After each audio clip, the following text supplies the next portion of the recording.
Yes, indeed, a very special guest, a man who really does need no introduction, a real pop legend. Robin Gibb, welcome to Scotland today. Thank you very much. Great to be here. Your brand new album is going to be coming out on the 4th of February. It's called Magnet. It's been a long time in the making, 17 years to be exact. Yeah. Why is it taking so long for you to devote your time to a solo project once again? Well, I just wanted to do something on my own. I'm still a BG, still love being a BG and writing with my brothers.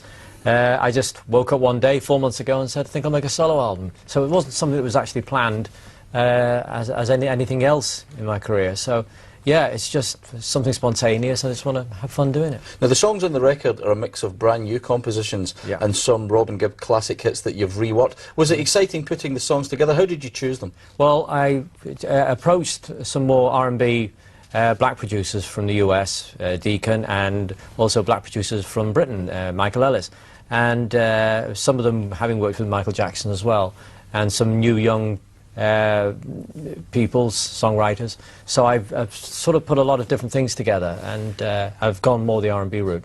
Now the first musical calling card from the album is your brand new single, which is released on the 13th of January. It's called Please. Where did that particular song come from? That was Michael Ellis, and in order for me to choose Michael Ellis, he had to send the selections of some of his songs, and I just sat down and listened to this one in order to find out if I wanted him to produce the record. And of course I heard the song and I thought, with a lot of new young artists today recording cover versions, this might be a good idea to actually bring to attention some new young songwriters. And I mean, it's very soul influenced, isn't it? It is, yeah. Is that your real passion? Is that your real favourite kind of music? I mean, the Bee Gees have got, again, if you go back long enough, you'll see that the Bee Gees have had their influences with soul and R&B, To Love Somebody and songs like that. So we've always been influenced by that kind of music. Now, as I say, the single's released on the 13th of January. It's got a fantastic video, and here's a clip of Robin in action.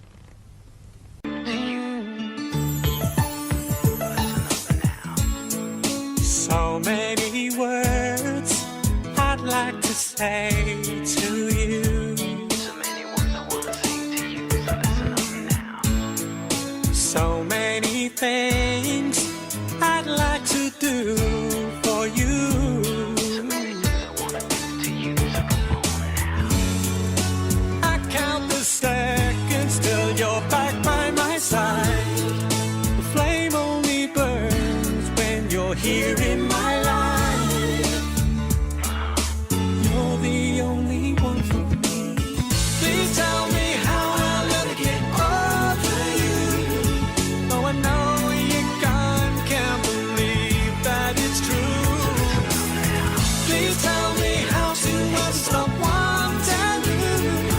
In every beat of my heart, every beat of my heart, I'll be waiting for you.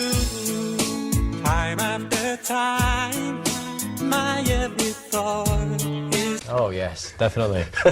Enjoyed every minute of it. Now, although you're concentrating on the solo project for the moment, as I say, the Bee Gees are still very much a going concern. The last time anybody bothered to count, you had sold something in excess of 110 million records. That must be surely beyond your wildest dreams. I just see, yeah, I mean, I'm very proud of our achievements, but I just see, you know, we're songwriters and performers going from project to project, you know, and suddenly you just keep going until you get a history. And we love writing songs for other people. We've got Sacred Trust coming out by the Pop Rivals Band at Christmas with One True Voice, and hopefully we'll have the Christmas #1 with that. So yeah, we've had Emotion with Destiny's Child, and Chain Reaction and Tragedy with Steps in the last few months, the last 12 months. I mean, you've written for so many people over the years, people like Dolly Parton, Barbra Streisand, Dionne Warwick, Celine Dion. If you could choose anybody to write a song for that you haven't already done, so who would it be? Well, I'd like to write for people. I love the new young acts of today, and I like people with great vocals. I like Westlife and the American new young singers, particularly the black ones, because they're the most innovative ones on the music scene in the US at the moment, and seem to be breaking more ground.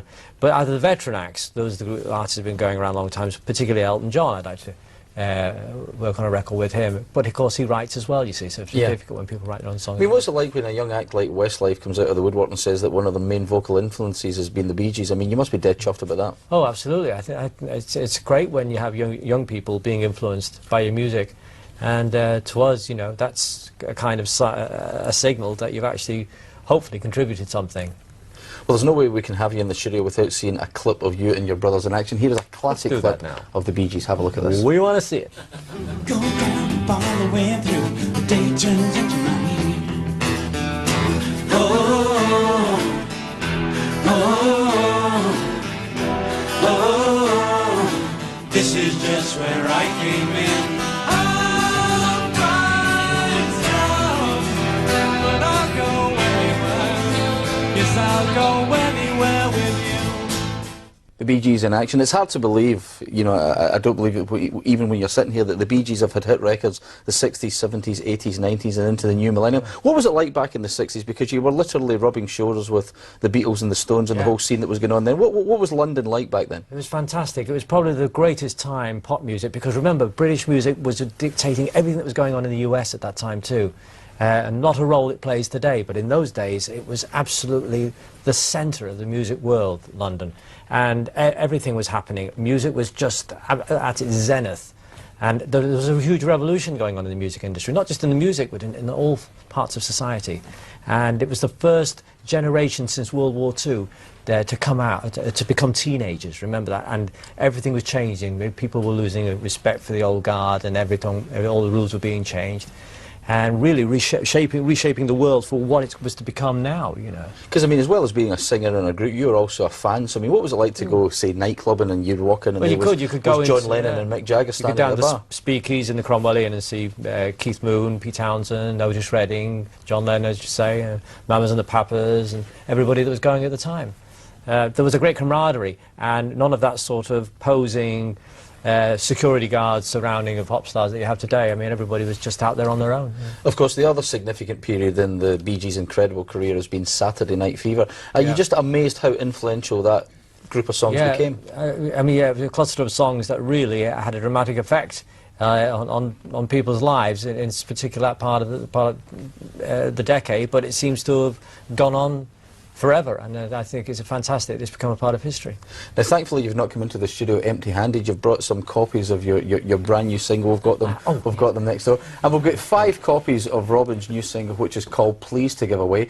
And if it takes your fancy, all you have to do is tell us the name of the Bee Gees' first single to reach #1 in the UK charts. Was it A, Massachusetts, B, Manchester, or C, Markinch? That's A, Massachusetts, B, Manchester, C, Markinch. Robin has not got a clue what we're on about. Manchester. Figure it out and send your answer on a postcard, please, to Scotland Today, the Bee Gees competition, 200 Renfield Street, Glasgow G2 at 3PR, or enter through our incredibly complicated website log-on address, which is currently being shown on your screen.